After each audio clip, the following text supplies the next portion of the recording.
Então, galera, eu resolvi gravar essa espécie de monitoria, né? Não é monitoria porque vai ser um vídeo gravado, mas uma ajuda para vocês da T7, extra cronograma de monitoria.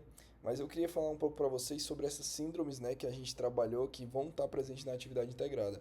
Apesar de não estar presente na prova, vai estar presente na atividade integrada. E hoje eu não estou como monitor de histologia, né? Vou estar como aluno normal, falando para vocês minhas experiências que eu já tive na parte também de anatomia, né? Até porque eu não sou um cara que sou muito bom em anatomia. Pra ser sincero, a verdade é essa. É, deixa eu botar aqui no slide. Bem, a prova integrada, né? Ela é composta por síndromes. E a primeira síndrome que eu queria passar para vocês, deixa eu tirar isso aqui, é a síndrome do piriforme. A síndrome do piriforme acontece quando o músculo piriforme ele comprime o nervo ciático e, e causa dormência, né? Dor, dormência, parestesia, porque ao comprimir o nervo, você impede o pleno funcionamento dele, você aumenta a excitabilidade dele e acaba gerando essa sensação de formigamento.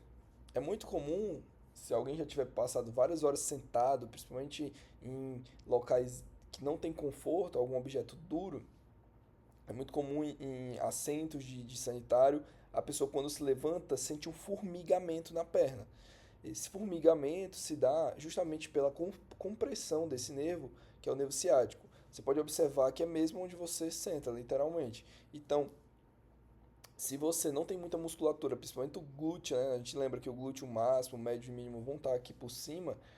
Na verdade, o máximo, né? Você vai ter a compressão desse nervo e causar essa sensação ruim.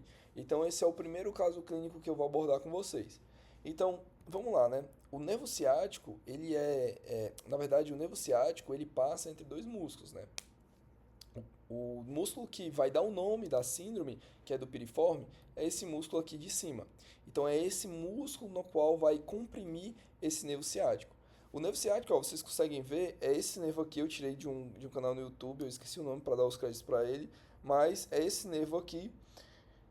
Você vê que ele passa entre o piriforme e aí no momento que o piriforme comprime esse nervo, pode ser por conta de você literalmente sentar em um objeto, mecanicamente comprimir esse nervo, você acaba sentindo todo aquela dormência causada pelo ciático e dor também. Nesse caso, também dá para observar o ciático, então o professor ele vai cobrar. Vocês viram aqui que foi rebatido, né, o glúteo máximo, o glúteo médio e você viu o ciático. Então, se você estiver lá na prova, você primeiro rebate os glúteos, não é uma coisa tão difícil, né? Você vai ver que o glúteo mínimo vai estar aqui, mas você consegue rebater os glúteos e aí você vai ter acesso ao piriforme.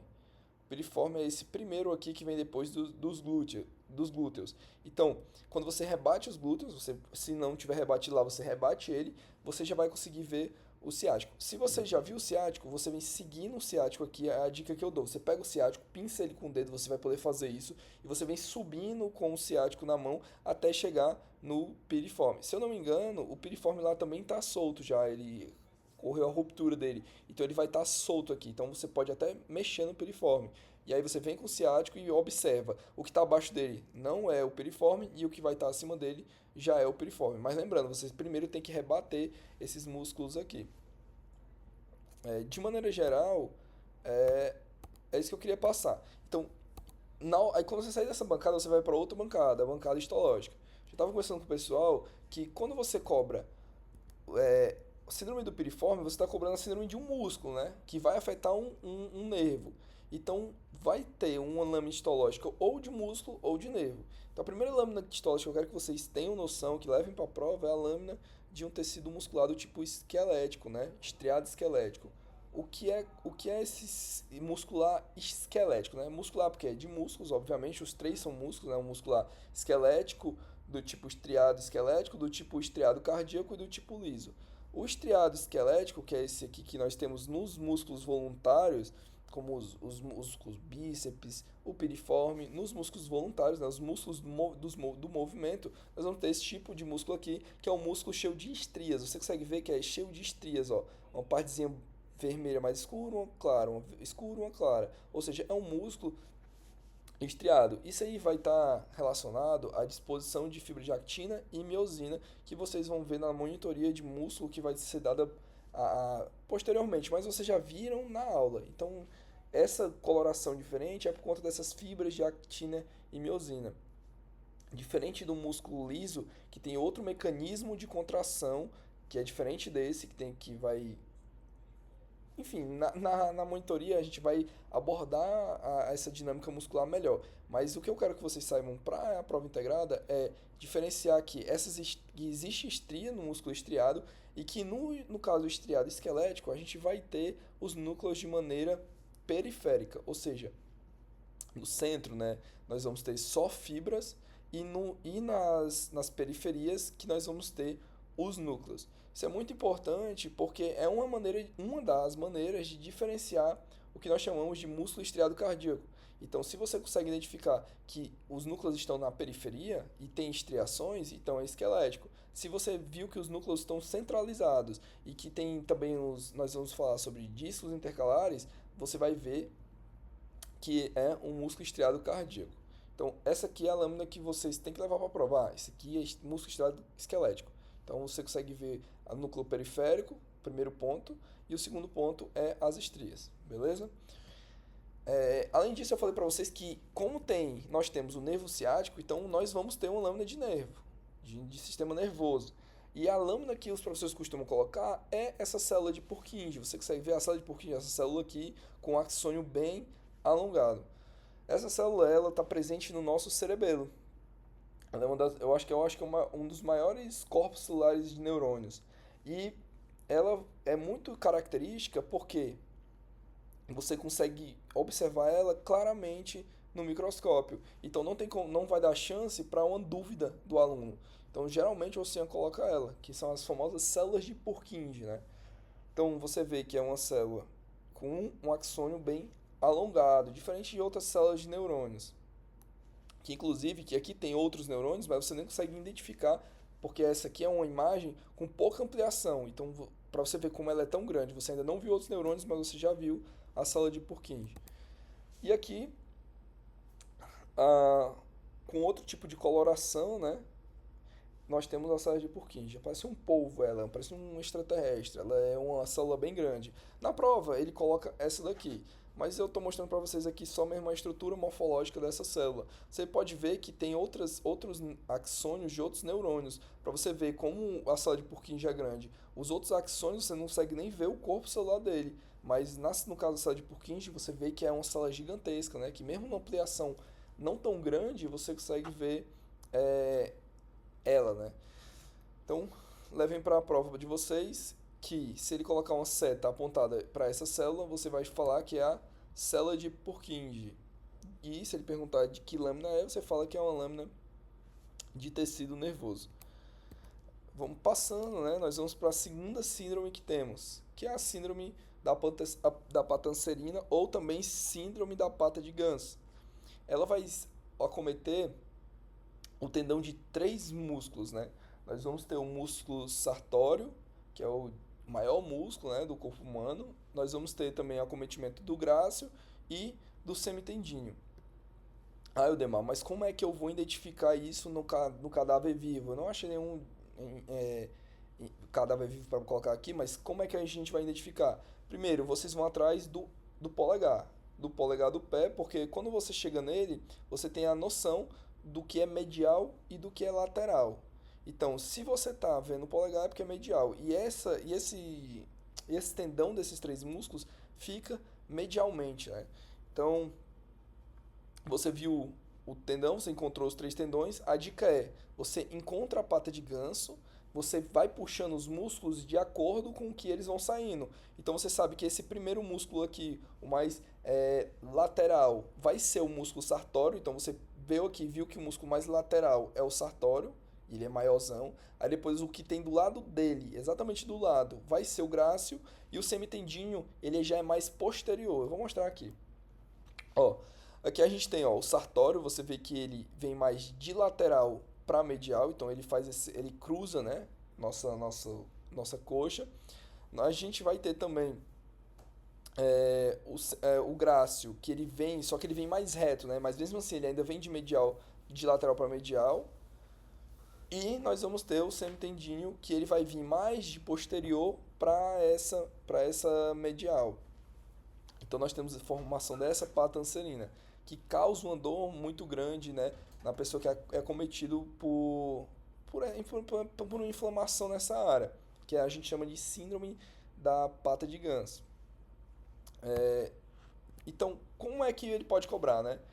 Eu não sei se vocês têm dúvidas sobre como identificar isso, porque eu não sei como é que foi as aulas de anatomia de vocês, mas é o que eu estou falando para você. Você coloca a peça vai estar reta aqui na mesa, né? Então a peça está reta aqui e vivo, não vai ser uma peça animada. Então, animada que eu digo uma animação. Então você pega a peça viva, você bota ela de lado assim, ou seja, o mindinho, né? Nosso pé tem que estar para a mesa e o polegar para cima, e aí você vai ter a visão total dessa área mais medial do corpo.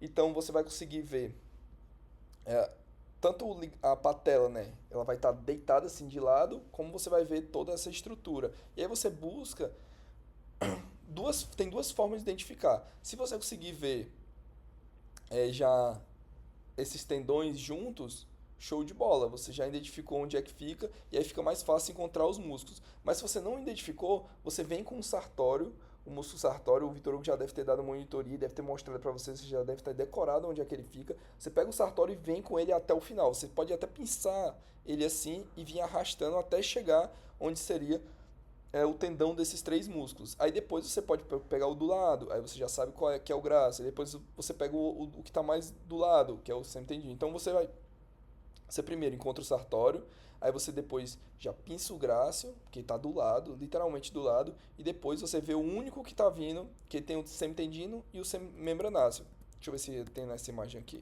Eita. Não, não tem. Tem um semitendíneo e tem um semimembranáceo, só que o semimembranáceo vai lá para posterior. Então, você pinçou o sartório, aí do lado do sartório vai estar o grácil, e do lado do grácil não vai estar o semitendíneo, principalmente se você tiver mais aqui no meio, né, desses músculos. Não vai estar ele, você sabe que vai ter lá o bíceps femoral, né? Mas se você descer, você sabe que do lado do grácil vai estar o semitendíneo. E se você souber identificar o semitendíneo e o semimembranáceo, é só lembrar que o semitendíneo é o único que corre aqui para medial. O semimembranáceo ele vai correr mais para posterior. É porque é difícil falar de anatomia, principalmente eu não sendo monitor, porque sem mostrar uma peça em vivo é mais complicado, entendeu? Mas eu acho que deu para elucidar, deu para mais ou menos entender o que eu quero falar, né? E da mesma forma, o que pode ser cobrado? Primeiro, uma lâmina de músculo estriado, esquelético, é de praxe. E aí, nessa lâmina aqui, já vou botar os três tipos de músculo. Esse primeiro a gente já falou, músculo estriado esquelético. Os núcleos são periféricos e o centro é estriado, você consegue ver as fibras, né, musculares. O segundo, esse aqui nós temos um músculo que nós chamamos de músculo estriado cardíaco, porque eles têm estriações, a gente não consegue ver nessa imagem aqui porque ela está meio ruim, mas existem estriações. Além disso, a gente tem esses anéis intercalados aqui. Esses anéis são para facilitar o fluxo de íons no músculo cardíaco e facilitar aquela contração rítmica. Então, o coração ele se contrai de uma vez, né? Ele tem uma parte de sístole e diástole. Então, quando ocorre ela, tem que ser muito rápido. Então, e esses canais que têm junções do tipo gap facilitam a passagem dessa informação, né? E você consegue ver que também que os núcleos são centralizados, os núcleos são grandes, centralizados, não ficam na periferia. E por fim nós temos o músculo liso, que as fibras são mais fusiformes. Fusiformes é um formato de... Eu não lembro de alguma coisa que pareça com fusiforme, mas esse formato aqui, ó, é como se fosse um triângulo assim, ó. É o formato fusiforme, como se fosse uma ameba. E, e esse formato fusiforme, ele não tem necessidade de estar sequenciado, ou seja, não tem necessidade de estar totalmente padronizado. E além disso, os núcleos são espalhados. Então você não tem um padrão nuclear, nem de periferia e nem de centro. Então você tem os núcleos totalmente espalhados pelo tecido. Então vamos lá identificar de novo. Esse aqui você consegue ver que é estriado, núcleo periférico. Esse aqui é estriado e o núcleo centralizado com os anéis intercalados. E por fim, a gente tem o liso, que você não vê estrias, não é possível ver estrias de maneira nenhuma, e os núcleos são dispostos de forma irregular. A segunda, acho que até o terceiro caso clínico, né, são os ossos do pé. O Ocean gosta de cobrar é, esse caso, né? Saber identificar quais são os ossos do retropé, mediopé ou antepé. Eu adianto logo para vocês que o antepé é o menos provável de ser cobrado, porque, como é que eu posso dizer, é muito fácil, né? Então você vai ter os metatarsos e tal, é muito fácil para estar numa prova. E aí, geralmente, ele cobra os ossos do mediopé. E vamos lá, e quais são esses ossos, né? Aqui, os ossos tarsais ou do retropé, nós vamos ter o osso calcâneo, né, que é esse osso mais de trás aqui, e nós vamos ter o talos, onde vai ocorrer aquela união, né, com a perna.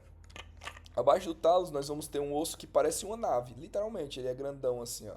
É o navicular. Nós vamos possuir três cuneiformes. Lembrando que não é cuneiforme médio, né, esse do centro aqui é cuneiforme intermédio. Então, nós vamos ter um Então, além dos três cuneiformes, nós vamos ter o osso cuboide, que vai ficar ao lado do navicular. Isso aqui eu não vou abordar tanto, porque vocês já devem saber de cor, entendeu? Porque eu vejo que o pessoal é muito interessado e o feedback que a gente teve nessa aula prática de, de simulado integrado, quase todo mundo acertou quando pegou os ossos do pé. Outra coisa legal, ó, que se for retropé, se for mediopé ou se for antepé, nós vamos ter no antepé, né, os ossos do metatarso e as falanges.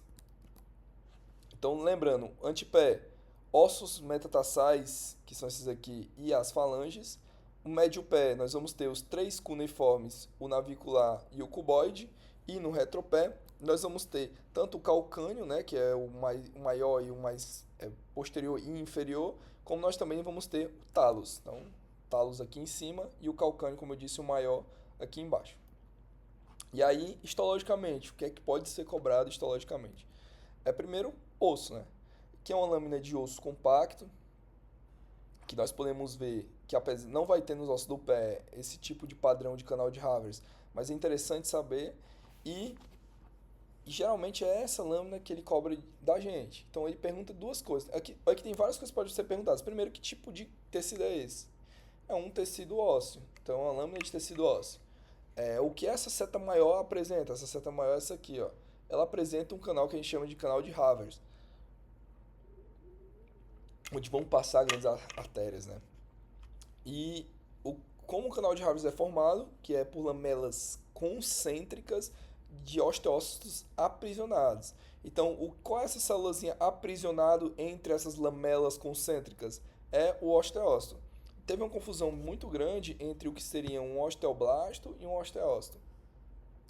O osteócito já é a célula imatura, ela faz parte da estrutura óssea, então ela faz parte do osso. Enquanto o osteoblasto, ele produz matriz, e aí ele vai produzindo essa matriz. Imagine que ele está produzindo essa matriz, é como se fosse um guerreiro, ele produz a sua armadura, depois que termina a armadura, ele entra dentro dela. Então o osteócito produz matriz inorgânica e orgânica, e depois ele vai lá e se incorpora nela, formando essas lamelas concêntricas. Dizem que ele está preso nas lamelas concêntricas. Ele está preso porque ele não consegue sair. Mas isso aqui é uma estrutura que ele mesmo vai produzindo para ele. Então ele produz a matriz orgânica e depois ele se insere nela e fica aprisionado. E quando esse osteoblasto ele fica aprisionado, ele se torna o que a gente chama de osteócito.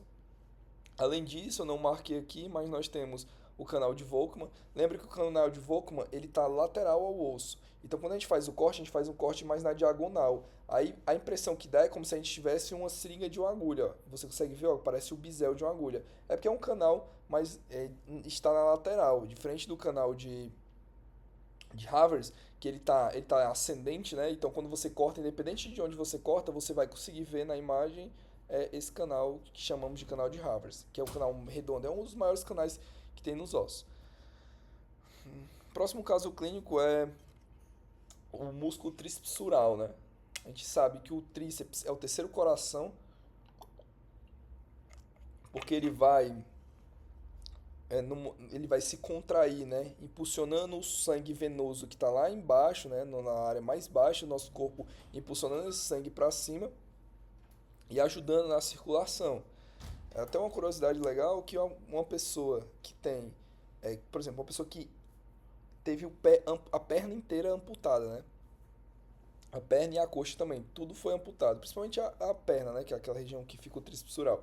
Ela teve amputada, ela perde a capacidade desse tríceps de comprimir esses vasos e jogar o sangue para cima. Então você vê no eletrocardiograma que ela tem uma frequência aumentada, justamente para compensar, o coração compensa esses músculos que estão faltando e que estavam fazendo esse retorno venoso acontecer, certo? Mas isso aí vocês vão aprender depois. Bem, o músculo tricepsural, como diz, ele é um tríceps, né, formado por três músculos. O primeiro, por três cabeças, né? A primeira dele são dois gastrocnêmios, então são esses dois gastrocnêmios que a gente chama de batata da perna. E se a gente rebater o gastrocnêmios, nós vamos ter um músculo sóleo. Ele está logo abaixo do gastrocnêmios. Então, o que é que o professor pode perguntar? Ah, me mostra aqui quais são os músculos que fazem parte do tríceps sural. Então você vai lá, ó, esses dois superficiais aqui são os gastrocnêmios. Às vezes eles estão até unidos, mas na peça da faculdade hoje está separado. Você consegue abrir assim, ó. Não tá solto igual esse, né? Que você consegue rebater. Mas você consegue abrir e apontar para dentro que tem um músculo sólido. Não tem erro. Entre os dois gastrocnêmios vai ter o sólido mais inferior, né? Outra coisa é que eles formam um tendão bem longo que nós chamamos de tendão de Aquiles, né? Que esse tendão ele é um dos tendões mais resistentes do corpo humano e que provavelmente ele vai perguntar. Então, o tendão do tríceps sural vai ser provavelmente ou a pergunta da prova ou identificar os músculos que fazem parte desse tríceps sural. Opa, eu não coloquei uma lâmina aqui, deixa eu ver aqui. Ah, porque eu deixei passar porque vai falar também de ligamento.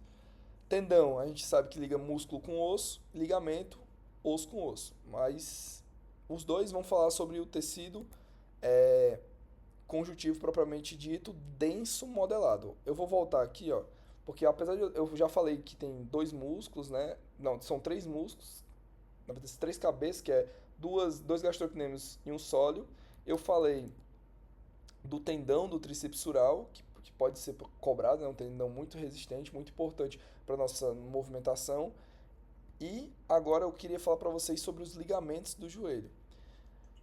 O Elber tem, ou eu devia ter colocado, o Elber tem uma peça viva de ligamento de joelho. Deixa eu ver aqui no meu computador se eu tenho para mostrar para vocês. Espera aí. Deixa eu só dar uma olhadinha aqui. Hum,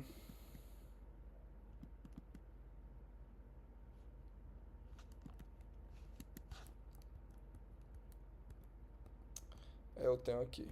Pera aí. Deixa eu abrir uma pasta aqui.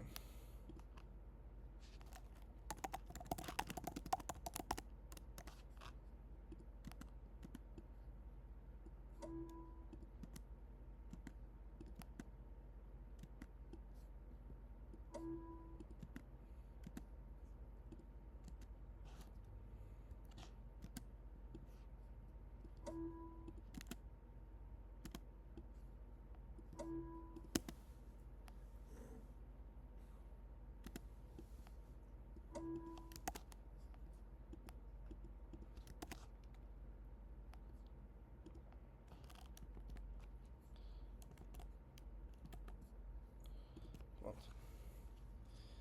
Bem, o ligamento do joelho, né? Eu vou mostrar já para vocês uma peça viva, né? Que o Elber tem lá, mas ele não mostra muito nas aulas, ele mostra mais no seminário integrado. Que nós vamos ter vários ligamentos, né? Formando esses ligamentos do joelho. O primeiro deles é o ligamento ou tendão patelar, né?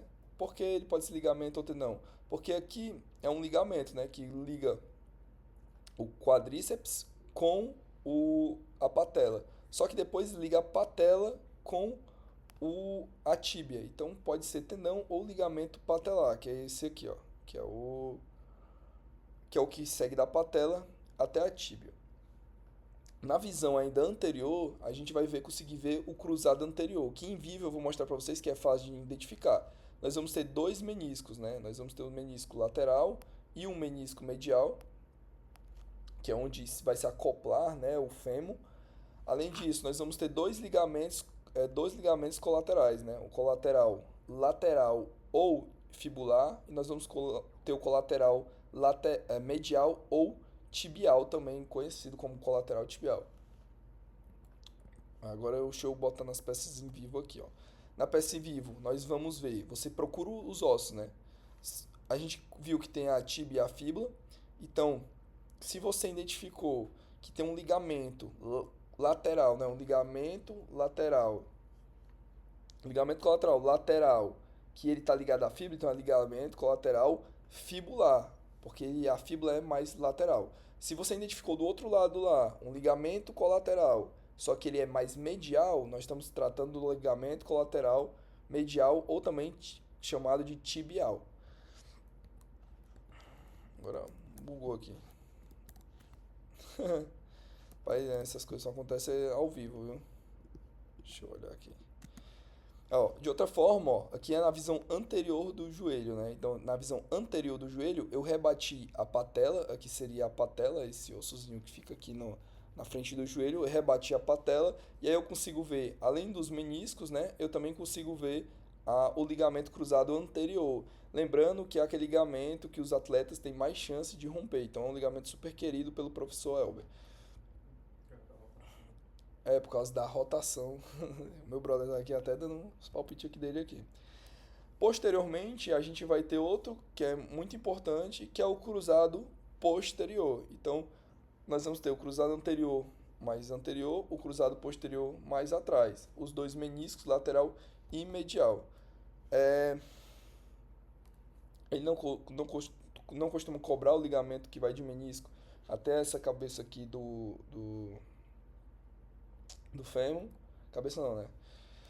Desse côndilo, mas. Deixa eu ver aqui se tá faltando alguma coisa.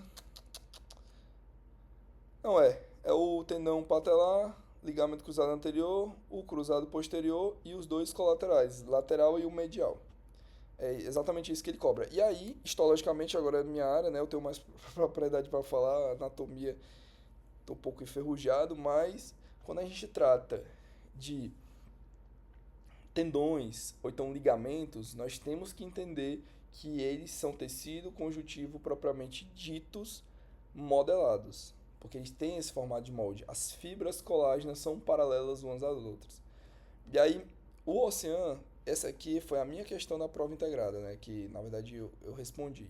Ele perguntou que tipo de tecido é esse, então você vai dizer tecido conjuntivo propriamente dito denso modelado. E que tipo de célula é essa apontada? Aí você fala, isso é um fibrócito. E se ele perguntar, mas por que não pode ser um fibroblasto, né? Porque os fibroblastos não estão em grande frequência nos tendões, que isso é uma imagem, um tendão. Eles não estão em grande frequência no tendão, é por isso que a regeneração é lenta. Eu já conversei isso com vocês naquela aula que foi até presencial. Além disso, a imagem, né, anatômica do fibroblasto para o fibrócito é completamente diferente. O fibrócito, por estar inativo, se inativando, ele é mais reduzido, mais apertado, né? Como se ele tivesse sido comprimido. Então ele fica com essa conformação morfológica. Diferentemente do fibrócito, do fibroblasto. O fibroblasto é uma célula com núcleo bem arredondado, é uma célula bem grande, porque ela está no seu auge de produção de matriz colágena. Então essa é a grande diferença dos dois, né? De certa maneira, gente, eu quis passar todos os direcionamentos, né, que o Ocean passou pra gente pros monitores, né? O Vitor Hugo até tinha me mandado. E aí são todas essas síndromes aqui. Eu vou deixar, como sempre, né, a informação que vocês podem a qualquer momento falar comigo no WhatsApp.